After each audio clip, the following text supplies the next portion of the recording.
जब जब जुल्म होगा तब तब जिहाद होगा। मैं फिर से इस बात को दोहराता हूं कि जहां जुल्म होगा वहां जिहाद होगा। मदनी ने कहा, मैं ये साफ कर देना चाहता हूं कि भारत जैसे सेकुलर देश में जहां जमहूरी हुकूमत है वहां जिहाद मौजूए बहस ही नहीं है। यहाँ मुसलमान संविधान की वफादारी के पाबंद है। यहाँ सरकार की जिम्मेदारी है कि वो संविधान के मुताबिक नागरिकों के अधिकारों की रक्षा करें, और अगर वो ऐसा नहीं करती तो इसके लिए वो खुद जिम्मेदार है। मौलाना के इस बयान के बाद राजनीतिक हलचल भी तेज हो गई। भोपाल विधायक रामेश्वर शर्मा और मंत्री विश्वास सारंग ने भी पलटवार किया और मौलाना को सख्त हिदायत दे डाली। देखिए ये रिपोर्ट। जायदादों का इंतजाम और इंसिराम SGPC के तर्ज पर किया जाए, लेकिन हुकूमतों ने कुछ तवज्जो नहीं दी। न सिर्फ वक्फ की बदहाली का तमाशा देखती रही, बल्कि वक्फ को बर्बाद करने की मुनज़्ज़म कोशिशों का हिस्सा बनती रही। इस पर मजीद जुल्म यह हुआ कि मौजूदा हुकूमत ने नए कानून के जरिए वक्फ के मकासद और उसकी मंशा को नुकसान पहुंचाया है। जमीयत उलमा हिंद ने JPC में जाकर इसकी मुखालिफत की। हम ये साफ कर देना चाहते हैं कि हुकूमतें हमारे मजहबी मामलात में मुदाखलत न करें, वरना हम लड़ेंगे और आखिरी दम तक लड़ते रहेंगे।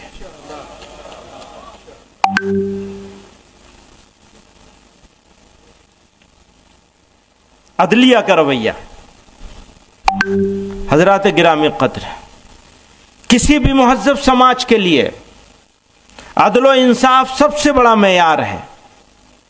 अदलो इंसाफ के बगैर बड़ी से बड़ी रियासत और बड़े से बड़ा मुल्क बाकी नहीं रह सकता।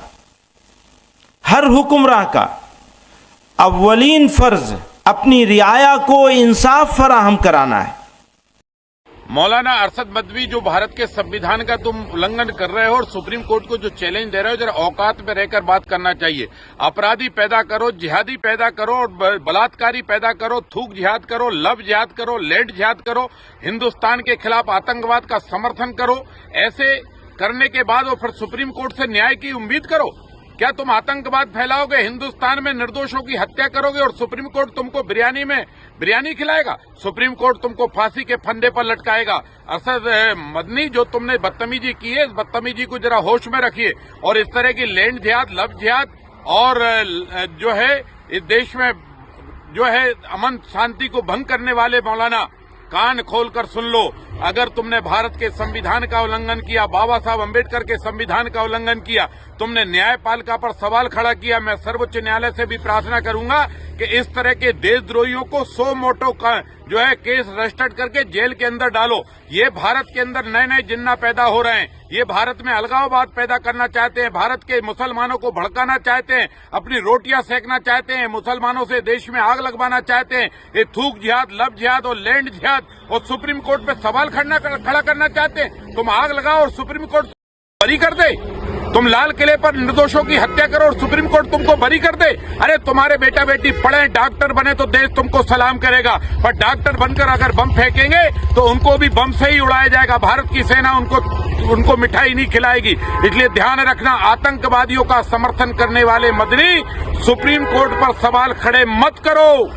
अपने औकात, अपनी गिरबान में झांक कर देखो, अपने बदतमीज औलादों को बारे में सोचो। भारत के संविधान को ताक में रखोगे तो तुम जेल में सड़ोगे या फांसी के फंदे पर लटकाए जाओगे। भारत विरोधी गतिविधियां भारत में किसी भी कीमत पर बर्दाश्त नहीं की जाएंगी। तुमने भारत के संविधान का, भारत के न्यायालय का अवमानना की है और तुमने भारत में लैंड जिहाद, लव जिहाद, आतंकवाद और थूक जिहाद जैसे शब्दों को, जिहादी शब्द को मान्यता देकर इससे ये साबित कर दिया है कि तुम्हारी मानसिकता हिंदुस्तान में आग लगाने की है। और हिंदुस्तान की मानसिकता भी क्लियर है कि अब आग लगाने वालों को ही हिंदुस्तान जलाएगा और खत्म करेगा। भारत पर किसी भी दुष्ट की आंच नहीं आने देगा। धर्म का प्रेरक सूचक है। वंदे मातरम को गाते हुए ही हजारों क्रांतिकारियों ने इस देश की आज़ादी के लिए अपने प्राणों को न्यौछावर किया। इस देश में वंदे मातरम का अपमान सहन नहीं किया जाएगा। फिरका परस्ती की बातें करके तुष्टीकरण की राजनीति हो सकता है इस देश में अभी तक चलती रही, पर वंदे मातरम का अपमान अब ये देश सहन नहीं करेगा। और अब तो हद हो गई, सुप्रीम कोर्ट पर भी उंगली उठा रहे हैं, इस देश की संवैधानिक परंपराओं को तार तार करने की कोशिश कर रहे हैं, इस देश की एकता अखंडता पर प्रश्न चिन्ह लगा रहे हैं। और इस तरह के बयान और मानसिकता भी इस देश में नहीं चलेगी। और यदि वंदे मातरम गाने में यदि दिक्कत है तो हिंदुस्तान छोड़ो और पाकिस्तान चले जाओ।